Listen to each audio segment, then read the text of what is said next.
Ketika terdengar oleh raja-raja di sebelah barat sungai Yordan, di pegunungan, di daerah bukit dan sepanjang tepi pantai Laut Besar, sampai ke seberang gunung Libanon, yakni raja-raja orang Het, orang Amori, orang Kanaan, orang Feris, orang Hewi, dan orang Yebus, bergabunglah mereka dengan seia sekata untuk memerangi Yosua dan orang Israel.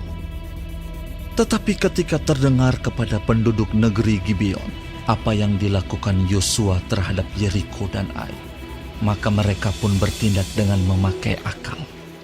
Mereka pergi menyediakan bekal, mengambil karung yang buruk-buruk untuk dimuatkan ke atas keledai mereka, dan kirbat anggur yang buruk-buruk yang robek dan dijahit kembali, dan kasut yang buruk-buruk dan ditambal untuk dikenakan pada kaki mereka, dan pakaian yang buruk-buruk untuk dikenakan oleh mereka. Sedang segala roti bekal mereka telah kering, tinggal remah-remah belaka.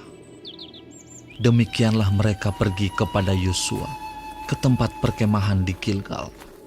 Berkatalah mereka kepadanya dan kepada orang-orang Israel itu, "Kami ini datang dari negeri jauh, maka sekarang ikatlah perjanjian dengan kami." Tetapi berkatalah orang-orang Israel kepada orang-orang Hewi itu, "Barangkali kamu ini diam di tengah-tengah kami. Bagaimana mungkin kami mengikat perjanjian dengan kamu?" Lalu kata mereka kepada Yosua, "Kami ini hamba-hambamu." Tanya Yosua, "Siapakah kamu ini? Dan dari manakah kamu datang?" jawab mereka kepadanya, "Dari negeri yang sangat jauh, hamba-hambamu ini datang karena nama Tuhan Allahmu.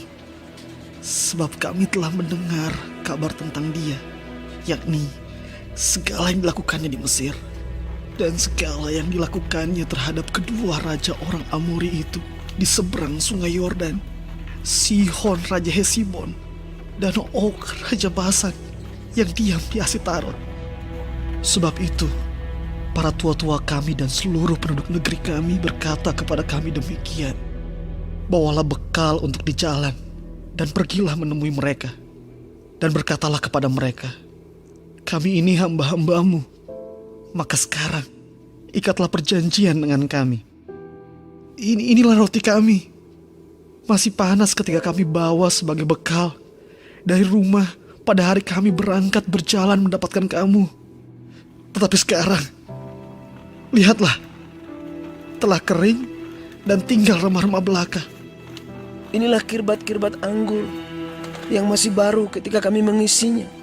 Tetapi lihat, telah robek. Dan inilah pakaian dan kasut kami. Semuanya telah buruk-buruk karena perjalanan yang sangat jauh itu." Lalu orang-orang Israel mengambil bekal orang-orang itu, tetapi tidak meminta keputusan Tuhan.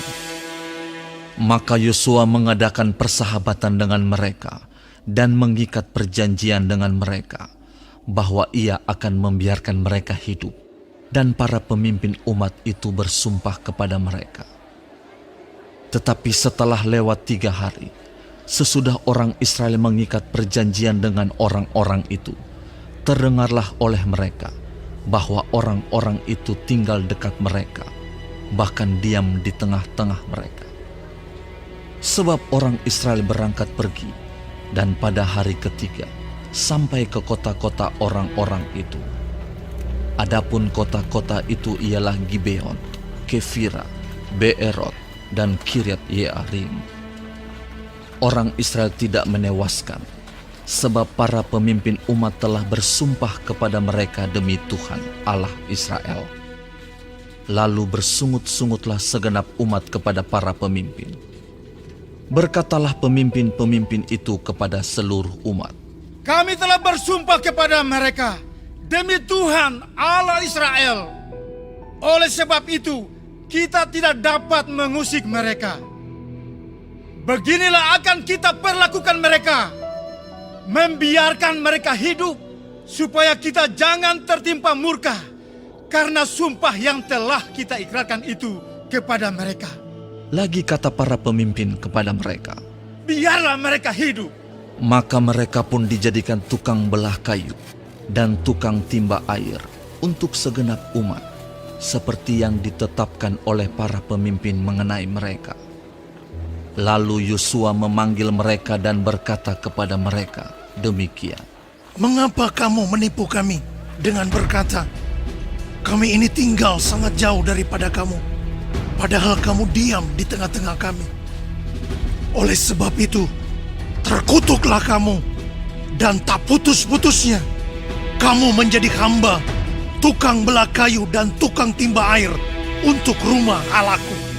Jawab mereka kepada Yosua, katanya, Sebab telah dikabarkan dengan sungguh-sungguh kepada hamba-hambamu ini, bahwa Tuhan Allahmu memerintahkan kepada Musa hambanya, memberikan seluruh negeri itu kepadamu, dan memunahkan seluruh penduduk negeri itu dari depan kamu. Maka sangatlah kami takut kehilangan nyawa menghadapi kamu. Itulah sebabnya kami melakukan yang demikian. Maka sekarang kami ini dalam tanganmu. Perlakukanlah kami seperti yang kau pandang baik dan benar untuk dilakukan kepada kami. demikianlah dilakukannya kepada mereka. Dilepaskannyalah mereka dari tangan orang-orang Israel, sehingga mereka tidak dibunuh. Dan pada waktu itu, Yosua menjadikan mereka tukang belah kayu dan tukang timba air untuk umat itu dan untuk mezbah Tuhan, sampai sekarang di tempat yang akan dipilihnya.